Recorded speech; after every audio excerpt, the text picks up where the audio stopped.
And part of that served two purposes. Dad wanted a job where he didn't have to travel and relocate. So our entire childhood and Dad's life practically, my mom passed away there. That was the life they chose in that little town. Welcome to Real Siblings, It Ain't Easy, a real estate podcast with the goal to educate, inform, and save their listeners time as they navigate the market and properties in their neighborhoods. Get ready to join real-life siblings and professional real estate advisors, Donna Reed and Eric Seemann, as they discuss how it may be simple, but it ain't always easy.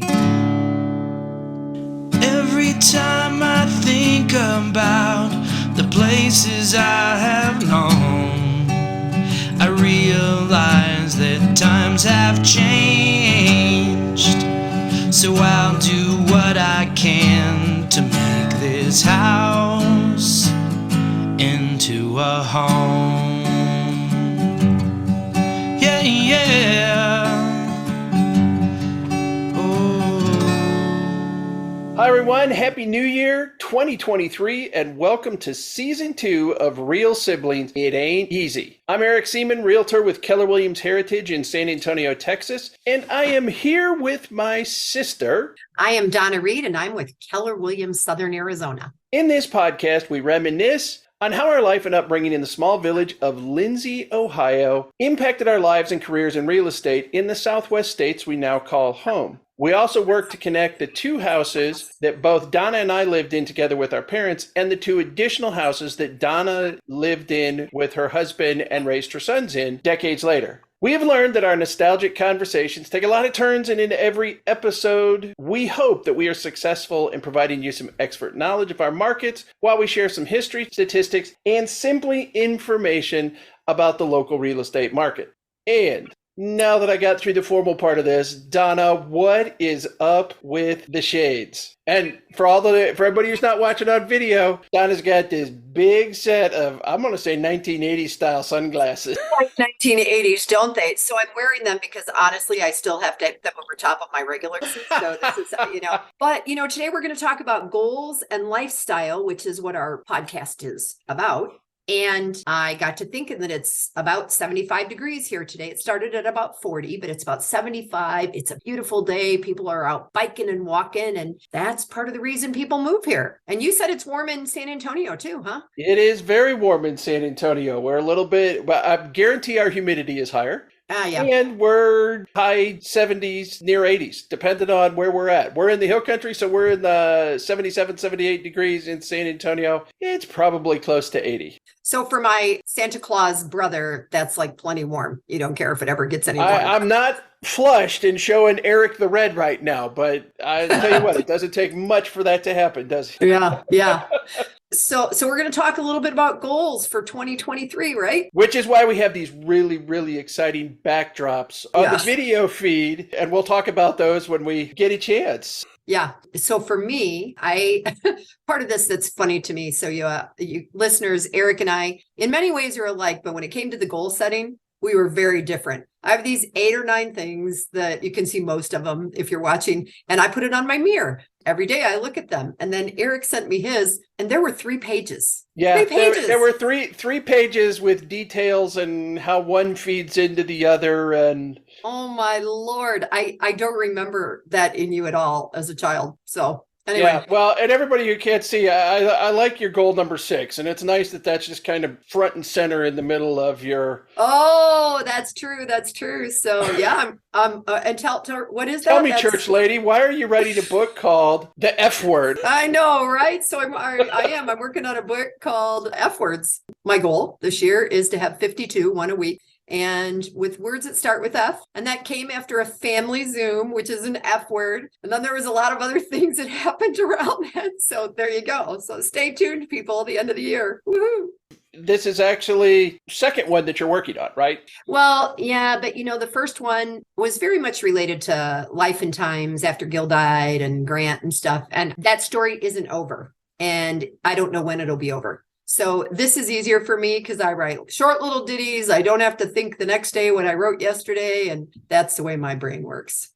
Well, before we get into goals, we talked about the fact that it's New Year's, and what do you do at New Year's? You set resolutions. Yeah. So when you were out at your big soiree at Star Pass, Yeah. Were there any Yeah. resolutions at the Jazz New Year's event? No, you know what's weird, because this is 13 years of that, and now we're not, my friend is retiring, so we're not going to do it. So my resolution for next year is to figure out, for this year, what I'm going to do in 2023, which could just be sitting at home watching TV. But after 13 years of a jazz festival, that's going to be quite a change. I don't think I did any other resolutions. I'm not so good at that. Yeah, I have to say I didn't either, but I looked it up and I went to a website that was called statista.com. You and I were talking before we started. What are the top three? And you don't have to try to remember the order, but you know what the top three are. Oh yeah, to like lose weight, go to the gym, and be healthier, right? And exactly. And it just is a matter of which one, which year, where are we at? So actuality, the way they listed it is that exercise more is number one at 50% of respondents said that. Eat healthier was 50%, and lose weight was significant step down to 40%. Now, it seems to me if you're exercising and you're eating healthier, the lose weight's just going to happen, right? You would think, but not necessarily. I don't know. It's all together. We got to put it all together. And I think one of my goals, I don't know if it shows up on there. Oh, at the very bottom, you can barely see it. It's lose 15 more pounds, because according to all the books and records and doctors and people that know more than me, science, I should still lose 15 more pounds. We should all still lose some more weight. Right. Yeah. Right. What surprised me is that further down on the list, and it just shows how we prioritize things, spending time with family and or friends was like number 6 on this list.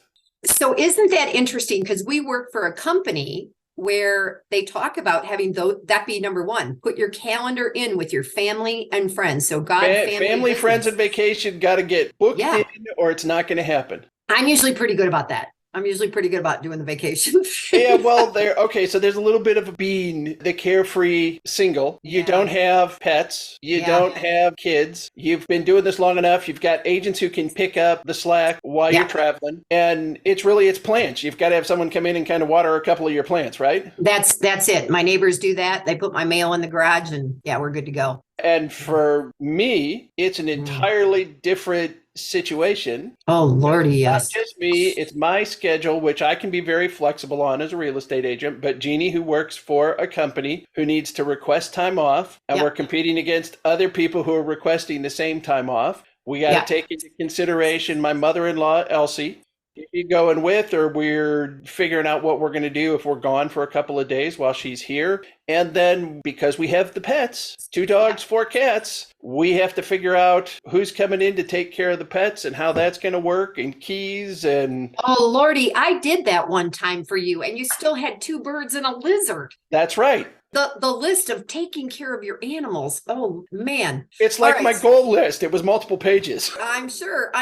So let's talk about our real estate goals, because we did put them together a little bit differently, but I want to mention that Eric and I didn't really talk to each other. And yet I put down that I wanted to have a total unit goal of 35 to be sold, and you had 36, and I thought that was pretty interesting. And I had 36, and I have to look at it and I'm going, I think I just I'm very, very symmetrical, and it's like 36. That's a nice even number. It's 18 and 18, and you split that by the 12 months, and that works out to 3 per month, and it all worked for me. I didn't have symmetrical. Have you seen your office?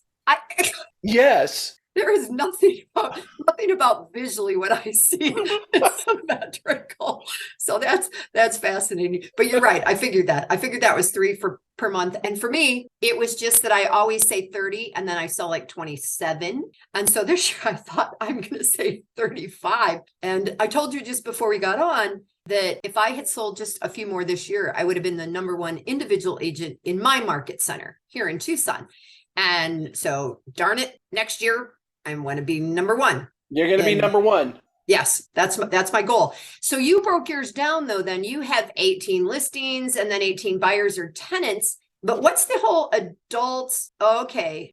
So I haven't broken down then from there to say total clients served, because I kind of correlated this one to what I have on my LinkedIn profile.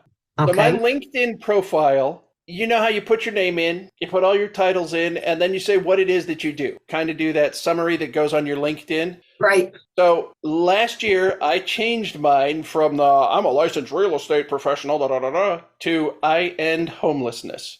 I remember you saying you were going to do that. So since I changed it to that, I thought, how do I relate that to individuals and individuals served? And say, okay, out of 36, here's how many clients it's going to be total, and this is how it's going to break down with 60 adults and 26 dependents or kids. So that's how total client served. You're counting those kids as part of your client served. So mom, dad, and 3 kids. Yes, because I've got a single mom that I'm working with right now who has 3 adults and 1 near adult child currently living with her. Wow. And number 5 with a grandchild coming back from Germany shortly. So that one transaction is going to be 6. So that's interesting because I've never done that, of course. For me, it's more about the units and the price point. And I think, did we come up with comparable incomes also? Gross commissionable income? Yeah, we had to have, because my GCI is around 325, or no, not my GCI, but my numbers are based off of the median price. Okay. Of 325,000 here in the San Antonio Board of Realtors metropolitan area. Okay. And trying to take that out and balance it, because if you work with a tenant, and I do, because tenants become buyers, and I have numerous that I'm nurturing right now through credit repair, down payment, setting aside money for everything that goes on in the transaction, they become buyers. Yeah, you're right. That's our whole goal, right? The initial transaction is far less than what an agent would typically make in a transaction. Yeah. And by the time you have broker splits and everything else, a giant $325 check may end up being $190. Yeah. Well, and what's interesting for me, because I tend to be, you and I both tend to be referral based. I mean, we may or may not get a random one. Because of that, my price point is all over the board. And I've closed 2, which are down underneath what you can't see on the screen. And so January's already been good. I had a 295 and an 825. And this week I have one that's 396. But that's really a big spread. That's a pretty big spread. Yeah. That sure is. All across the board. So that makes me, I was thinking about lifestyle, as we always talk for a few minutes, you all, and then we hang up, then we call back. And in theory, we're not professional when we record this and we have it all figured out, But I was thinking about lifestyle, about mom and dad. So to go back to Lindsey, mom was Chicago, dad was a farm. They meet when mom visits Ohio State, and they wind up in the Lindsey Fremont area. And part of that served 2 purposes. Dad wanted a job where he didn't have to travel and relocate. So our entire childhood and dad's life, practically, my mom passed away there. That was the life they chose in that little town. Right. And then we could get to the farm and we could get to the city. So for Tucson this morning, I'm telling you, since January 1st, I've been swamped, like brain tired. And this morning I was with buyers who live on the Washington-Oregon border. They have Washington address, but a good feeder for us. We met the neighbors there who are from Minnesota, who live here 4 or 5 months a year. And in the referral groups that I belong to, which BNI is one of them, Business Networking International, a group of 21 of us have talked about who are our best. Where do people come from? Well, for me, Minneapolis, Milwaukee, Chicago, Seattle, cold places. Right? Because that's the lifestyle they're coming here for. And if I passed 1 this morning on the way to this appointment, I passed 20 cyclists out riding bikes. I passed people walking their dogs in this great neighborhood over on the east side. That's why they're here. That's why they're here now. The military, we have 1 Air Force base, that. And so that's going to come and go. The university is going to come and go. But by and large, we are, I hate to say this, an older population, because I know I fall into that. But that's who's here right now. So for you have 3 Air Force bases in San Antonio? We're officially Joint Base San Antonio, which is Randolph Air Force Base, which is pilot training, Lackland Air Force Base, which is Air Force basic training, and some of your advanced schools. After you finish basic training, you go on into what your specialty is going to be within the military. There is Fort Sam Houston. U.S. Army, 5th Army is based here in San Antonio. Wow. Brooks City Base was originally an Air Force field, which is now converted, has some still military contracting going on. You have Camp Bullis, which is a reserve training area for reserves, National Guard, and some others. And just up north of that, far less well known, is an area called Camp Stanley. And Camp Stanley is a really, really secure, limited access to everybody because of what their mission is within the military. So where you have a lot of population that comes and goes, our population is much more stable. Yes, we have people who travel, but we do not have the snowbird that you have. But I think part of that is what you mentioned earlier, again, while we were just talking before we started recording, that lifestyle-wise. Yeah. You've got the snowbirds and you've got the temperature and climate that makes it nice right now. We're 77 today, but we were 15 degrees right. 10 days ago. Way bigger stretch. We got down to 30. And for those of you that are, I start with my sunglasses because it's beautiful out. I'm still kind of cold in my house. I'm kind of a wimp. And I told Eric, I said, I probably should take my Afghan off so I don't look like grandma sitting here in an Afghan after I'm telling you it's 75 degrees outside, because I've become such a baby related to the weather and stuff, which, I have to say, one of my goals that I didn't put it on this list because it feels far reaching. One of my goals is to go to Sweden over Luciadagen, the 12th of December. And honestly, it's dark and it's cold and they do all that outside. And it's perfect for me. I know it is. So it's not written down. I'm still thinking about it because I don't want to be such a baby to not have a life goal happen, So your trip on the Trans-Siberian Railroad into northern China is not going to happen? No. And I'm not going to India this year like my pen pal wanted. I'm staying here. At the bottom of this list, number 10 is Caleb and Jessica's wedding. So I'm delaying some of my many travels to be at my son's wedding. Do we have a date for that? Do you have a save the date that hasn't been announced yet? He hasn't sent it yet, but November 12th. Yeah. Oh, well, good. Need to let us know too. Some of the rest of us have to make plans. Yeah, you should put a note on the family Facebook page. So, Eric, I want to ask you, of that group that you have there, your 86 people you're going to help, yes, 36 units, are you focusing? I know you're trained in farm and ranch, and I know that you love redoing the old homes downtown. You go to a lot more meetings and you sit in a variety of things than I do. Do you have a place or an arena that you really want to focus in? You and I talked a little bit about bison the other episode. Yeah, and I am. I actually, because of working or becoming a sponsor with the Texas Bison Association. That's what it was. You get out there, you're on their website, you get on their newsletters, but it's just a logo. Mm-hmm. So trying to put the logo together that I use in addition to Keller Williams, because Texas is very, very sensitive in conveying that I'm not an independent, I work for a brokerage and who that brokerage is.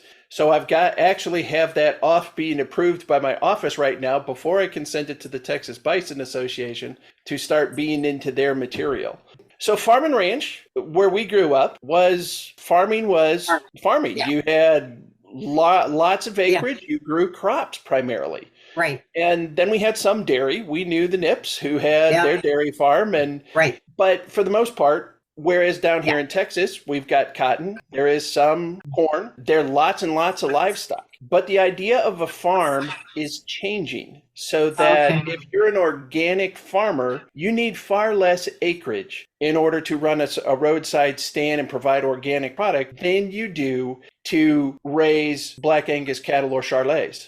So what is a farm is a little bit different, and trying to go after some of those niches that are different than what the standard farm and ranch agent may be going after. But it also is considered to be transitional land as well as economic land. So you can sell orchards. One of Texas's biggest crops is pecans. So if you would be selling a pecan grove, you're selling the trees, which generally are not considered to be a crop. They're a tree, but because they produce a crop, and who owns the crop until the time of the closing, and there's very specific harvesting equipment that goes with that, all of that can be part of the transaction. So yes, very, very different, lots of different channels and avenues you can go to. I have a goal of hitting 1 per quarter. And of course, there's unimproved lots and there's farm and ranch. So I've got 2 clients right now that I'm working with, looking somewhere between 20 to 50 acres. Okay. One of them is Just the acreage or with Just the acreage, no house. Okay. And then with regards to historic, I actually have a meeting tomorrow with the Historic Owners Coalition or Historic Districts Coalition in San Antonio, of which I'm a part, preparing for the Historic Homeowners Fair, which happens on February 11th. And I have that's neat. Specific goals on my list for those type of transactions too. That's very cool. I'm not as specific as that. I am not. I love actually where I was today is a 45-minute drive for me on the highway. It's headed toward El Paso, and I haven't been there for a super long time. When I get there, I'm always a little bit shocked by what has transpired since I was there the last time. So it's not outside of my area where I sell. I just haven't had a buyer who's in the $1 million price range that wants an acre, kind of rural, So that is interesting for me. And I have sold downtown. I don't know all the details. I do go to the mid-century events, that we have when we can tour homes. Is the Arizona Real Estate Commission as focused on competency as it seems like the Texas Real Estate Commission is right now? That's a super good question because I am very quick to give away something that I know nothing about, right? I refuse to pretend that I know something when I don't. Okay, I got it. Yeah. And there are people who I don't think should be doing what they're doing. You and I talked a little bit that with the farm and ranch as you've sat in on meetings and things like that, right? Right. Is everybody qualified? Yeah. Yeah. I don't see any you have your business goal list. What do you have for a personal goal, Air?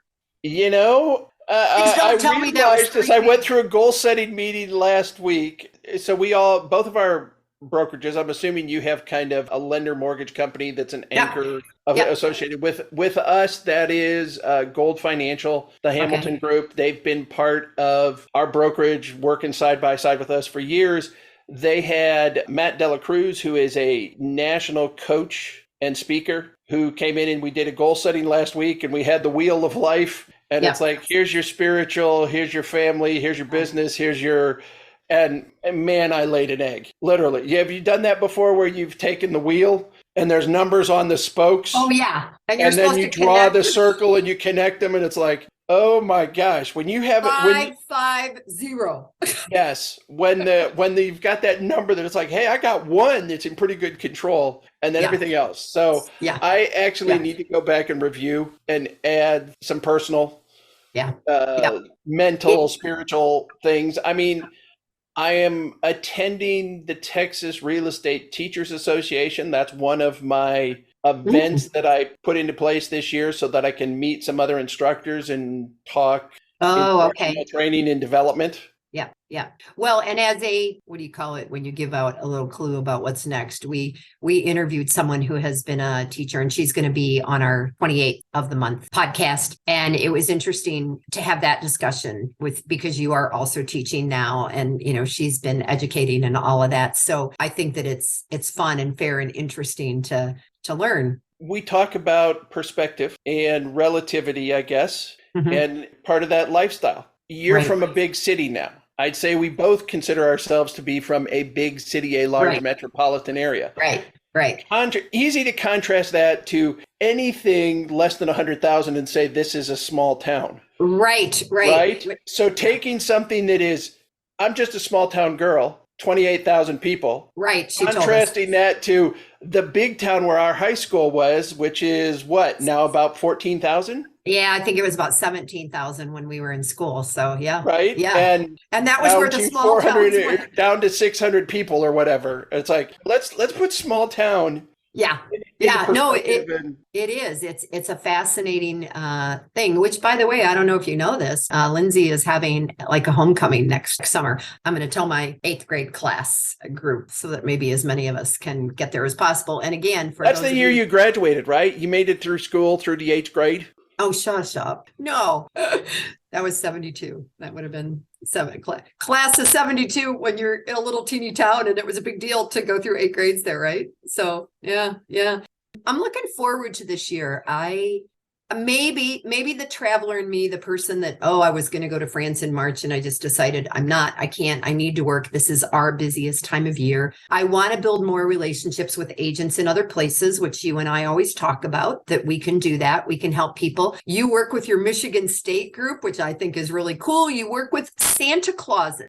I think that's awesome. For me, sometimes it's the French speakers in other places and maybe Up With People alumni, but not as focused from a real estate perspective. So and it may be military for you too. I don't know if you do specifics related to Army or just military in general. Yeah, my name badge that I normally wear when I go out has a real estate ribbon on it that says I'm an Army veteran. I actually custom designed my name badges working with a local Gold Star family military trophy business to make my badges. I can't find my name badge. And That's right. Everybody knows who Donna Reed is. You're specially designed. Oh my gosh, that was sort of funny when we recorded with Teresa and we were talking about the size of the town and she said, yeah, that's because you took 100 people with you when you moved. That's right. You took 100 people. Yeah. So, Donna, before we close, explain GCI. It's another one of those terms, acronyms that we use as agents.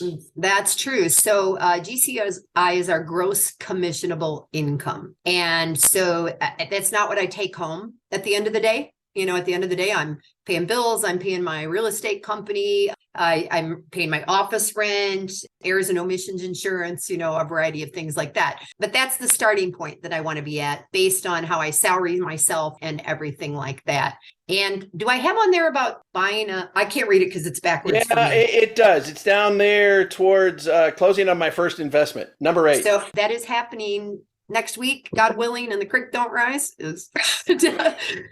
the creek in Arizona. Yeah, I was going to say, you just identified yourself as a Midwesterner by going to the creek, not the creek. I'm buying a condo over near Sabino Canyon, which is a really popular canyon, and Saguaro National Park East, and Canyon Ranch, which is an upscale resort that people come to. And I'm going to be using it as an Airbnb. And there's been glitches, just like everything else, when you're self-employed and your income fluctuates and all of that. But after our family Zoom the other day in a conversation with our older brother, I think that no matter what, I have it covered. It's just going to be how I cover it. So I'm nervous and excited. I've never done this. It's little, but we use Airbnbs or VRBOs for our family reunion every year. So I'm excited to get going with that. And then hopefully that'll be another form of income for me as I someday look towards retirement. So I can travel more. Right. So you can travel more. All right. Well, I think we have anything else you can think of that we need to bring up? I don't think so. I think that that's our goal setting. Just a reminder to everybody that based on this conversation, we do work with people all over the country and all over the world. Every morning I see houses for sale in Spain, and I've never been to Marbella, and I'm like, this woman is kicking butt and I need to go there. Just one more place I need to go and meet an international agent. If you want to buy a house in Spain, I can maybe help with that, So anyway, as we wrap it up here, we just want to remind you that if you're in Arizona, specifically the Tucson area, I'm here with Keller Williams Southern Arizona. And if you're in Texas or South Central Texas near San Antonio, that Eric is in that area. And we can help you find a home that fits your lifestyle. Right? Regardless of what your lifestyle is, a perfect property for you to call home and for you to create memories like we share each time we're together. And if you're anywhere else in the United States or around the world, clearly we know we can refer you back in Ohio. We have those relationships. And anywhere in the country, we're a part of an extensive network of advisors, and we'd be happy to connect you with another realtor. In the meantime, it may be simple. It ain't always easy. And until next time, I'm Donna. And I'm Eric. And we are Real Siblings. Thanks, Eric. Happy New Year, everyone. Happy New Year.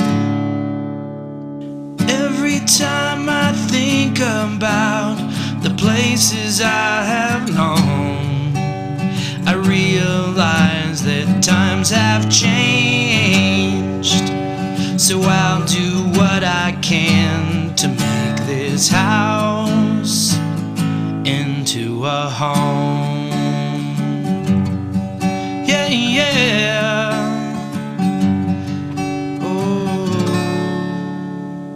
Hi, I'm Annabelle. Annabelle, and I want to thank you for investing your valuable time in listening to Real Siblings. It Ain't Easy. I hope you found this episode informative and enjoyable. There are several ways you can support this podcast with my Grandpa Eric and Aunt Grandma. Please take the time to like, follow, and subscribe. Additionally, leave them a 5-star rating along with a review on your preferred podcast platform. The final thing I would ask is that you recommend this podcast to a friend, a family member, or an associate. Your engagement is critical to their ongoing success, and they look forward to connecting.